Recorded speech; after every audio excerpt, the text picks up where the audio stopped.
guys, and welcome back to the Developers Series. I'm Beck, and this is my hubby, Alfie. G'day, guys. This is part 2 of what we touched on last week, which is about the stages of a property development. Last week, we did speak about laying the foundations and hiring the right people to start off with.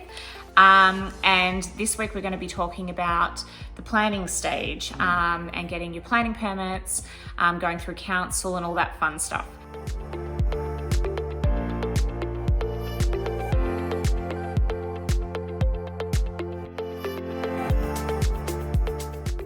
So we will start off with purchasing a site. That is number 1. So, Alfie works as a property developer and builder full time. So take us through what you would do when you were looking for a site, you found a site and you need to purchase the site. So you've got the site and all of a sudden you've got yourself a designer. So you're going to have to start the process of thinking about settlement. What's your settlement terms? Something that's going to suit you. I would certainly try and extend a settlement. From typically you got about a 90 days, generally speaking.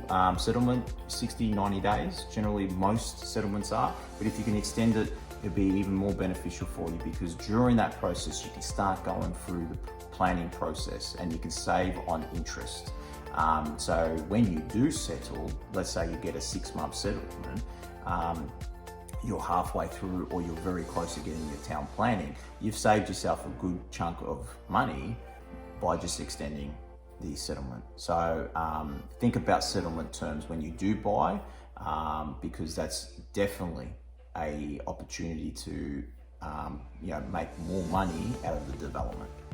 And I just wanted to expand on that because I know this is something that we've been through, but if you do if you purchase a site where, say you've purchased a house and you're going to build behind it, or if you were to leave that house there and you had tenants in it, it's important to try and keep those tenants so that you can have income coming in as well while you're going through your planning process. Yeah. But also it's important to let the property manager know, whether you hire one or use the one that was already existing, let them know because you will need to discuss a reduced rent or something so that the tenants do understand that you are planning on developing, and that way you've got some guaranteed income coming through until the development starts. Yeah. The second thing that we were going to go through is, so hiring your designer and going through town planning, so that process of approaching council. Yeah, so assuming you've got yourself a design team, so a designer or an architectural company firm that's going to take the whole process, the scope of works on your behalf. So they'll organise, you're going to have to do a re-establishment survey / feature survey, so that they can start that process. That's a land surveyor that needs to do that. So that will be one of the first things they're going to need to do, so that they can start designing and drawing. And then obviously they're going to be doing a concept plan, which will go to the council. Sometimes the council will give them feedback. And that's called a pre-application meeting. So your designer will put together just roughly what you want to achieve, and they'll take it to council for the very, very important purpose of seeing if council would actually potentially approve what you want to achieve. Because if you don't go to that pre-applicate or organise a pre-application meeting with council to see if it fits within their zoning and their rules, then you could spend all your money on your town planning drawings, which it's not cheap. And then you could actually submit your proposal, and if it gets knocked back, you've lost all that money. And mind you, it could be months later as well that they're holding on to it. Whereas if you do and get your knockback. Whereas if you do a pre-application meeting, they're organised within a few weeks. It's really simple, it's quick, it's easy. You can go with your designer or they can go without you. And you get an answer on the spot of whether it's, they'll tell you need to make these changes, you need to adhere to these certain rules. and it just keeps things, I guess, on track, and so that you know and you feel a lot more comfortable that your design, will eventually get approved. Yeah, and look, in an ideal world, you would probably try, if you are going down the path of a sort of straightforward planning permit, then it's probably not critical. But if you're pushing the boundaries where you want to fit another unit in the back, or whatever the case may be, if it's a risky permit, you probably may need to go, and you should go to the pre-app before you actually purchase this property, because then you're stuck with the property. If council's not supportive of it, then you've sort of made a bit of a blunder. So certainly, if you're going for a permit, say, a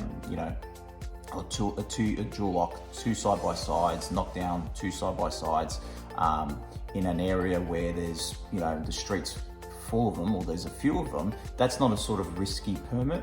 But if you're trying to put, 6 townhouses on a site that, generally on the street has got sort of 2-3 tops, you're starting to try and push the boundaries, and you've certainly got to maybe make that call whether you do the pre-app before you buy that property, to save a couple of dollars if you don't get your 6 or your permit that you desire it for. So so pre-app's very important. The time of that will depend on the complex of the permit. So then your town planning, you'll get your planning permit anywhere between 6 to 12 months, but there's also risks of objections. And that's a sort of another topic in itself, where you might have to go to VCAT and try and win and plead your case to VCAT and win. It's a 50-50 sort of. It's very common though for neighbours to complain. Nobody wants a property development next door to them. Correct. So just be prepared for it, and that's why Alfie mentioned before, to try and get a long settlement, and also, as I mentioned, try and make sure that if you do have tenants on the property, that you work with them, and you hope that they stay, so that you can have some income while all this is going on. Yeah, and then look, ultimately that's probably your planning permit,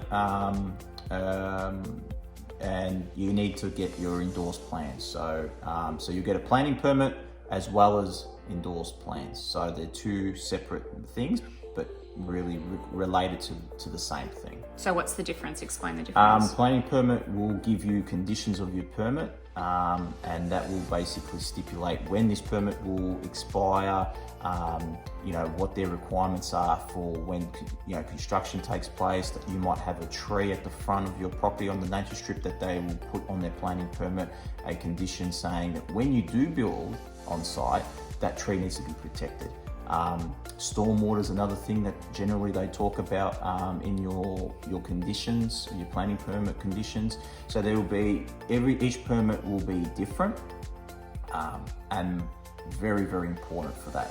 Your endorsed plans are the plans. So a double story, and you'll have a council stamp on it, indicating that plan is what they've approved, and you cannot alter it unless you get written consent from them. So each page is actually stamped. Yes.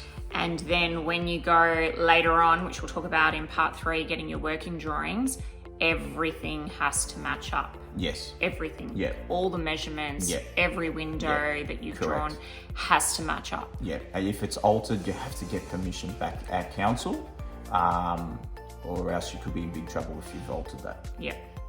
Okay, and then last but not least, the subdivision permit. Quickly take us through. Yeah, just quickly, subdivision permit, what I suggest is when you're going for a planning permit, put in a subdivision permit.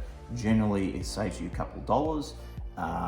Subdivision permit is another permit you require separate to the planning permit. So the planning permit gives you permission to build these, let's say it's 2 side-by-sides. You've got council has given you permission to build that. A subdivision permit gives you permission to subdivide the blocks into 2. So currently you've got 1 house that you're going to demolish, 1 title.